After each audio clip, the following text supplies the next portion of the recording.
हाय नमस्कार दोस्तों। आज हम डिस्कस करने जा रहे हैं। हमारे पास एक प्लॉट है। प्लॉट की साइज़ है 25 फीट चौड़ाई है। एवं बात करें लंबाई के बारे में, लंबाई है 35 फीट, यानी कि 25 फीट चौड़ाई एवं 35 फीट लंबाई के प्लॉट के बारे में आज हम डिस्कस करने जा रहे हैं। तो सबसे पहले हम बात करते हैं स्क्वायर फीट का। तो ये प्लॉट है 875 स्क्वायर फीट का। स्क्वायर फीट में काम होता है। अगर किसी भी मिस्त्री को हम ठेका देते हैं, यानी टाइल पत्थर जो भी हम ठेका दे रहे हैं ना, टेंडर दे रहे हैं, सेटरिंग वगैरह किसी का भी दे रहे हैं, लाइट का दे रहे हैं, तो स्क्वायर फीट में काम कर होता है। अगर हम बात करें ये कितना वर्ग गज का नक्शा है, तो वर्ग गज में देखा जाए तो वर्ग गज में है ये 97 वर्ग गज का नक्शा है। तो वर्ग गज को आप सभी जानते हो, वर्ग गज का यूज कहाँ पे किया जाता है। देखो वर्ग गज का यूज किया जाता है, हम प्लॉट ले रहे हैं, बेच रहे हैं, खरीद रहे हैं, तो वहाँ पे वर्ग गज का यूज किया जाता है। आपको सामान्य इस चीज़ के बारे में पता होगा। देखो सबसे पहले हम बात करते हैं वास्तु की करते हैं। देखो वास्तु आपने सभी ने सुना होगा घर में कि घर का एंट्री गेट कौन सी दिशा में रखें, किचन कौन सी दिशा में रखें, इधर शुभ रहेगी, इधर अशुभ रहेगी, यही चीज़ वास्तु होती है। देखो हम वास्तु के बारे में कुछ बात करते हैं। देखो किचन होती है सबसे इम्पोर्टेंट, वास्तु है जो सबसे ज़्यादा डिपेंड करता है। एक तो स्टेयर जो सीढ़ियाँ होती है, पूजा रूम हो गया, किचन हो गया और हमारा मेन गेट हो गया। तो सबसे पहले हम बात करते हैं किचन के बारे में। किचन के लिए सबसे बेस्ट लोकेशन होती है साउथ ईस्ट होती है, और सेकंड ऑप्शन होता है नॉर्थ वेस्ट होता है। अगर हम बात करें पूजा रूम के बारे में, देखो पूजा रूम का सबसे बेस्ट ऑप्शन होता है ईस्ट साइड में, और वैसे नॉर्थ होता है। यानी कि ईस्ट साइड वो है जहाँ से हम ईस्ट साइड में फेस करके, यानी हाथ करके हम कोई भी अर्चना वगैरह पूजा वगैरह कर सकें। इधर हमारा ईस्ट की साइड में फेस रहेगा, या इधर नहीं होता है तो नॉर्थ की साइड में कर सकते हैं। नेक्स्ट बात करते हैं हमारे घर का एंट्री गेट कौन सी दिशा में होना चाहिए। एंट्री गेट हमारा साउथ दिशा में नहीं होना चाहिए, ईस्ट दिशा में, नॉर्थ दिशा में और वेस्ट दिशा में होना चाहिए। नेक्स्ट बात करते हैं हम, पूजा रूम हो गया। नेक्स्ट बात करते हैं स्टेयर। स्टेयर के लिए और टॉयलेट है जिसके लिए सबसे बेस्ट जगह होती है नॉर्थ ईस्ट वेस्ट होती है, नॉर्थ वेस्ट सबसे बेस्ट जगह होती है। अब हम बात करते हैं इन प्लानिंग के बारे में बात करते हैं। इस प्लानिंग में हम सबसे पहले बात करते हैं हम कॉलम कैसे लेते हैं। देखो कॉलम पहले ही ले लिए जाते हैं, फाउंडेशन से कॉलम स्टार्ट कर दिया जाता है। सबसे पहले हम बात करते हैं फाउंडेशन कॉलम के बारे में। देखो फाउंडेशन कॉलम के लिए हम अगर 1 या 2 मंजिल का घर बना रहे हैं तो उसमें फाउंडेशन जो कॉलम होता है, यानी कि नीचे खड्डा खोदते हैं, जो 4 फीट चौड़ाई और 4 फीट हाइट का होना चाहिए, 4 स्क्वायर फीट का। नेक्स्ट बात 4 स्क्वायर फीट नहीं बोल सकते, 4 यानी कि 64 स्क्वायर फीट का हो गया वैसे तो। नेक्स्ट बात करते हैं हम कॉलम कैसे लेते हैं। अगर हम 1 या 2 मंजिल का घर बना रहे हैं तो कॉलम की साइज, देखो कॉलम की साइज हमेशा वेट के अकॉर्डिंग लेते हैं कि कितना लोड आ रहा है छत का बीम पे, उसके अकॉर्डिंग कॉलम लेते हैं।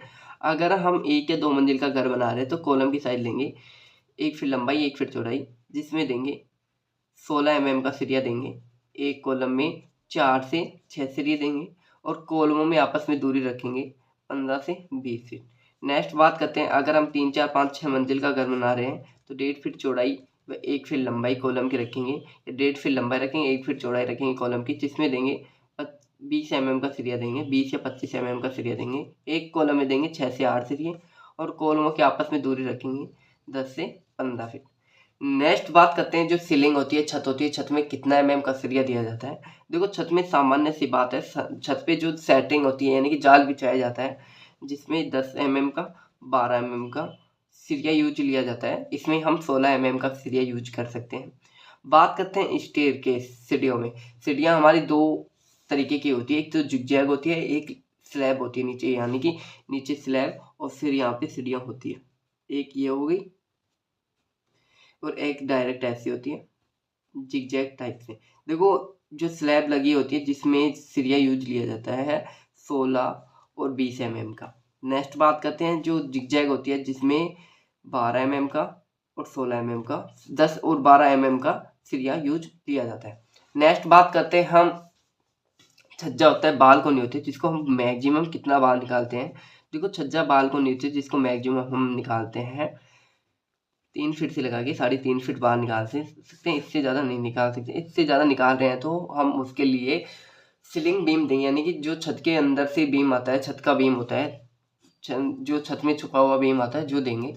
नेक्स्ट बात करते हैं हम इसके बारे में, दीवार के बारे में बात करते हैं। सबसे पहले देखो यहाँ पे हमने दीवार दी है, बाहर की दीवार है जो 9 इंच की है, अंदर की दीवार है जो 6 इंच की दिया हुआ है। देखो सबसे पहले बात करते हैं, अगर हम कॉलम दे रहे हैं तो हम 4 इंच की, 5 इंच की और 6 इंच की दीवार भी दे सकते हैं। सबसे बेस्ट होता है 4, 5, 6 इंच की दीवार देना। देखो 9 इंच की दीवार की तुलना में 4, 5, 6 इंच की दीवार बहुत आधी जगह घेरती है, इसलिए हम 4, 5, 6 इंच की दीवार देना अच्छा मानते हैं। देखो 4, 5, 6 इंच की दीवार दे रहे हैं तो 2 चीज़ों को जानना पड़ता है। एक तो कॉलम की साइज मोटाई ज़्यादा देंगे, एक डिस्टेंस यानी कि कॉलम पास पास में देंगे। देखो अगर ये वीडियो अच्छा लग रहा है तो मेरे चैनल को सबसे पहले मैं ओनली सब्सक्राइब के लिए कहूँगा, शेयर लाइक कमेंट तो ये आपकी बात है। देखो मेरे व्हाट्सअप नंबर है 80768015, एक व्हाट्सअप नंबर है जिस पे आप कॉल करके चाहो ना जैसा नक्शा ले सकते हो, बेस्ट से बेस्ट नक्शा ले सकते हो मेरे से। देखो इस प्लानिंग के बारे में बात कर लेते हैं। ये है हमारा बेडरूम, बेडरूम हो गया। ये हमारा सेकंड बेडरूम होगा जिसमें कि हमारे अटैच में लेट प्लस बात होगी। बेडरूम हो गया। ये हमारा हॉल हो गया। ये हमारा टॉयलेट वगैरह हो गया। ये बात हो गई। ये हमारी किचन हो गई। ये हमारी स्टेयर, स्टेयर का मतलब सीढ़ियाँ हो गई। अप्रोच हो गया।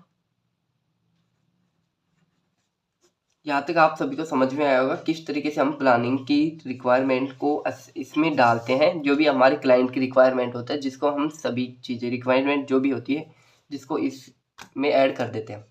यहाँ तक वीडियो अच्छा लगा होगा।